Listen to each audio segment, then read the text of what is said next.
Welcome to the Self-Realized Podcast with Linton Bergson, where you will shatter your limits. I am not much into the self-help industry as much as I'm into the self-realized individual, which is you. What matters most to you, how you get there, and the obstacles that may be in your way. If you would like to be part of this podcast and part of that discussion, I welcome you here with an open heart, open mind, and open arms. So, without further ado, let's get on with the podcast.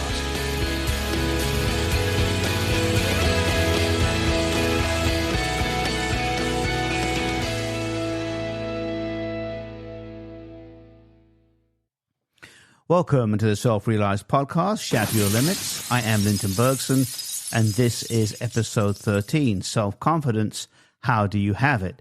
It's not something that is difficult to attain. A lot of people think it is, but it is not.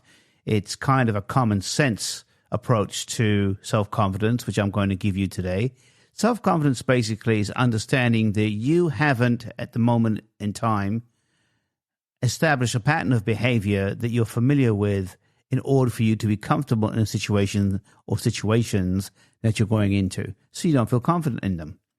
And the first way to begin to become self-confident and develop that is to, number one, experiment with new situations. And number two, when you experiment with the new situations, you're going to have to be persistent when you do that. And number three, you're going to be consistent with it once you have established it. And that's the 1, 2, 3 of becoming self-confident.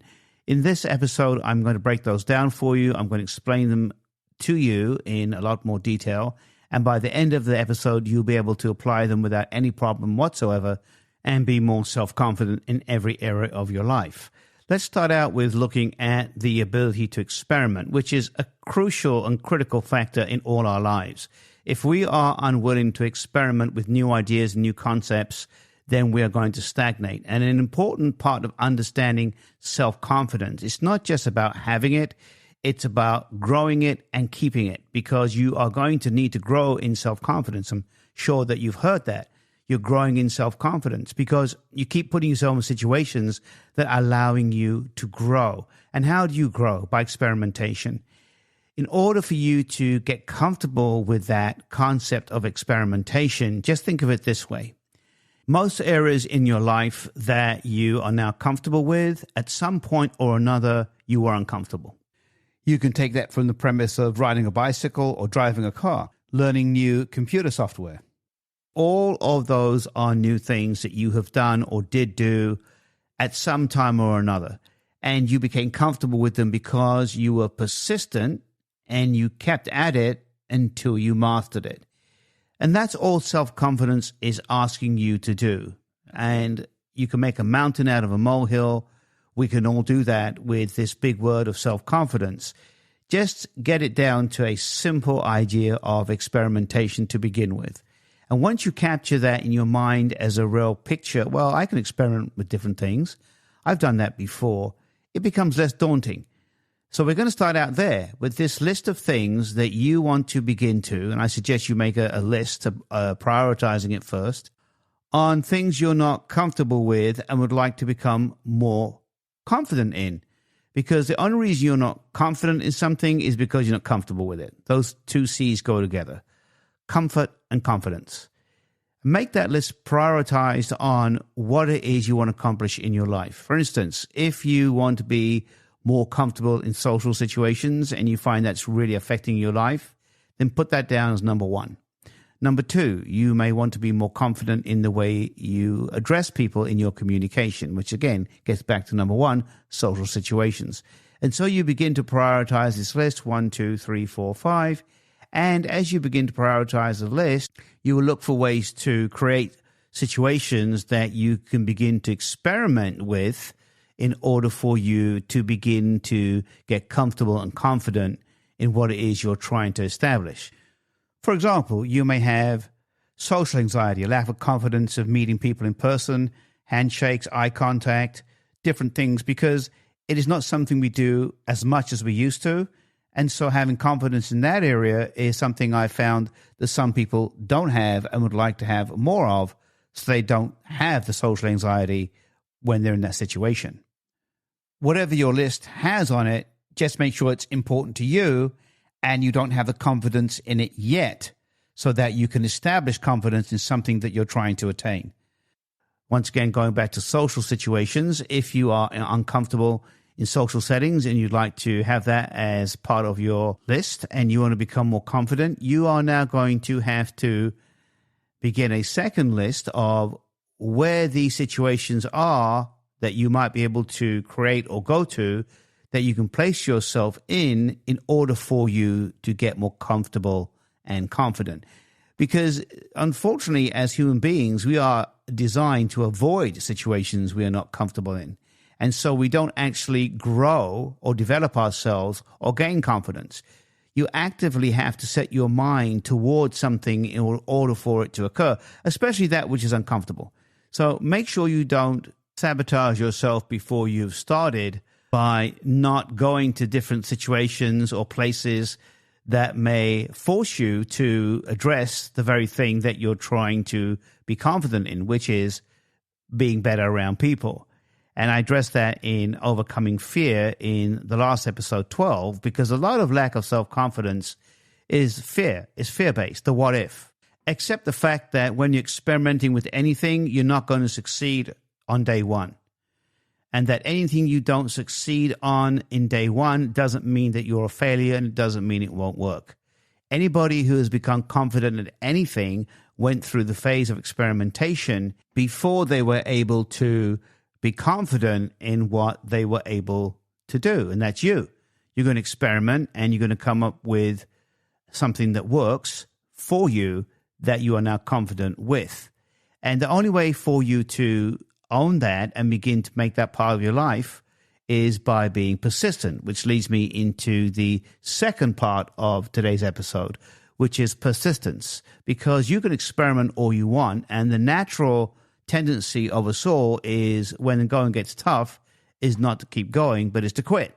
And that won't work if you want to become confident in anything. You have to be persistent, even though it may not be something you feel comfortable with and it's not working out the way you think it should or moving forward as fast as you would like. Frustration may kick in and then you decide it's time to quit.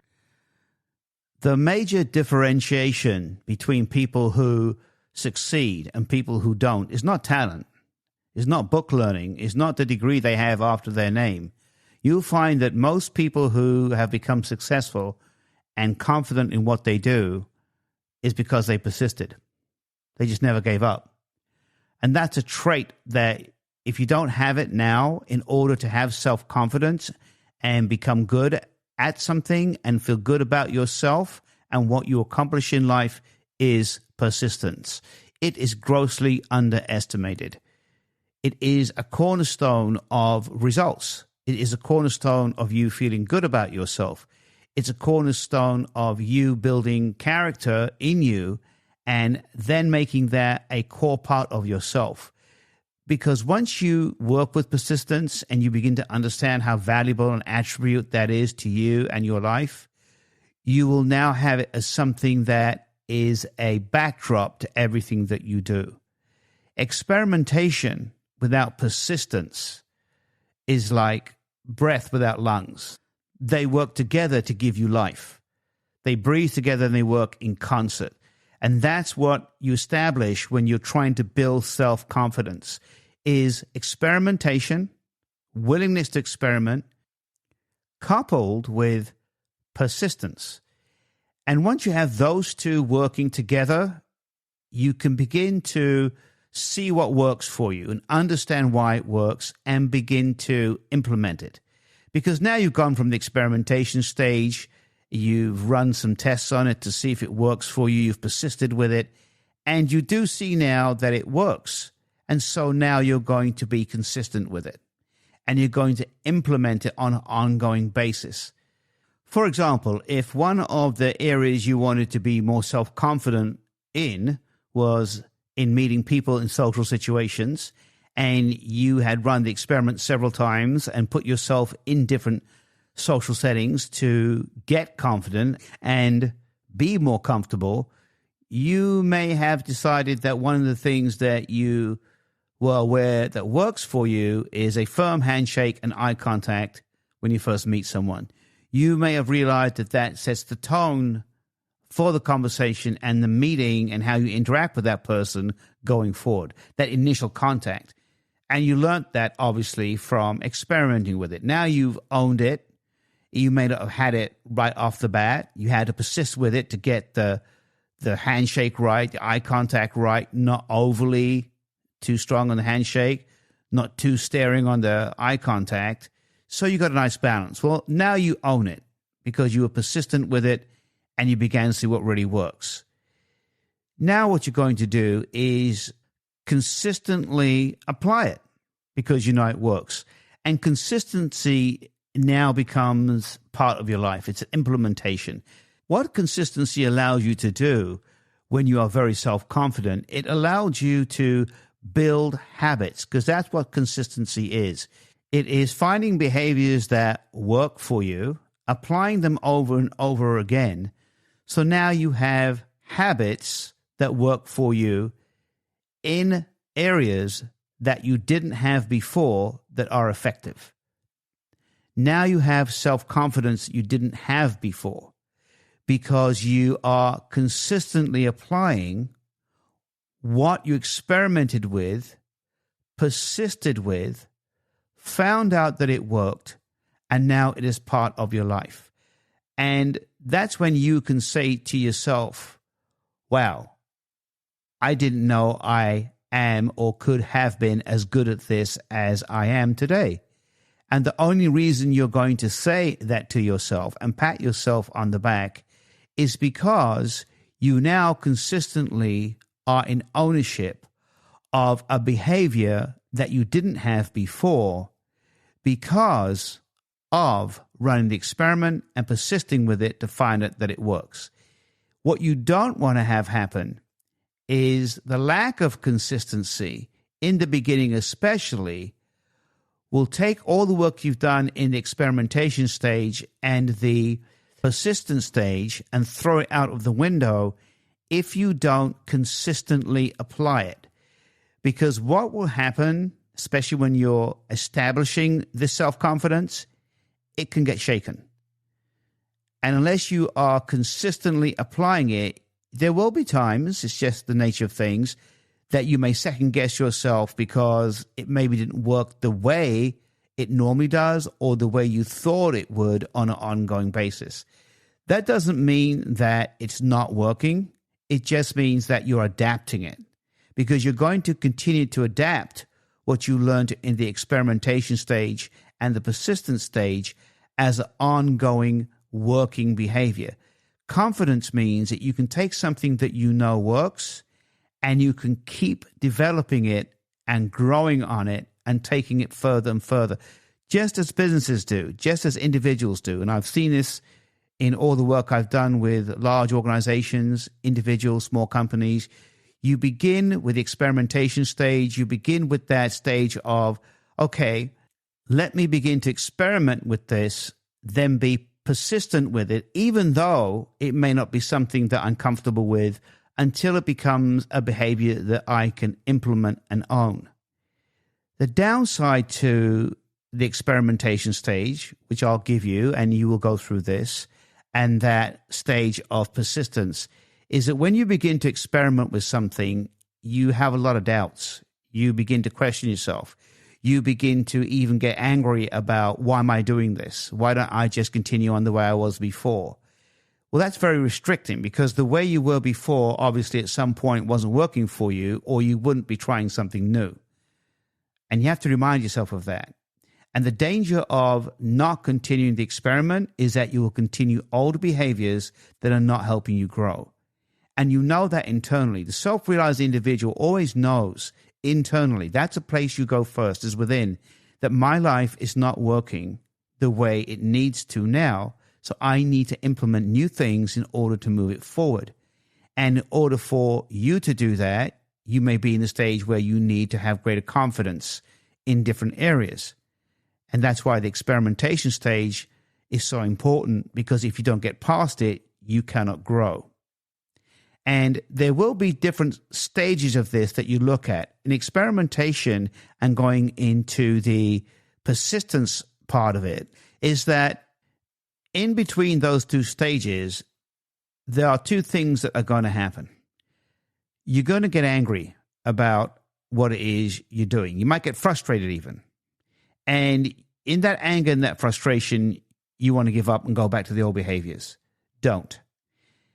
Move forward and past that as quickly as you can, because if you keep vacillating between anger and resentment and frustration about moving into this new area that you're trying to get confident in, and it's frustrating, it's not working for you, and it could be, as I mentioned earlier, trying to get comfortable in new social settings or getting comfortable going up to speaking to new people, whatever it is, you're going to go through an embarrassment, you're going to go through the sense of rejection maybe, and then you're going to want to give up, feeling that this isn't possible and dealing with certain feelings of anger or denial that I don't need to do this anymore. The downside to staying in that area and vacillating between the experimentation and the persistence, instead of just accepting it as part of the process of gaining and growing self-confidence and the ups and downs that go with it, you are holding yourself back from moving more quickly into the phase of consistency because you're still trying to find out what works, allowing your emotions to hinder your progress. Embrace the process in your life. Once you've embraced it and you go through the ups and downs, you can move forward. And it's a process that you will use time and time again to get the results that you would like in order to gain self-confidence in areas that you don't have it right now. Understand that self-confidence is not a mystery as to why some people have more or less of it than others, and how it can work positively for you in your life and how you can have as much of it as you would like. It's simply a process of experimentation, persistence, and consistency. And once you own that process and you apply it, you'll find that you can then begin to have different areas in your life work for you more powerfully than you ever thought before, because you are growing as an individual as you grow in confidence. And people are beginning to respond to you in a different way as you begin to develop yourself. Confidence is contagious. And I know using the process of experimentation, persistence, and consistency, you will always have more than enough confidence to pursue and accomplish any goal that you set out to achieve in your life. I sincerely appreciate you listening to the podcast. Please subscribe so you do not miss any upcoming episodes. Whatever platform you're on, please leave a rating and review. I would greatly appreciate it. Any additional information on me, Linton Bergson, and my 5-star reviewed book, Purposeful Vision, is available at selfrealized.com, which is all one word. You can also leave any comments or suggestions on the website. I look forward to connecting with you very soon, and take good care of yourself.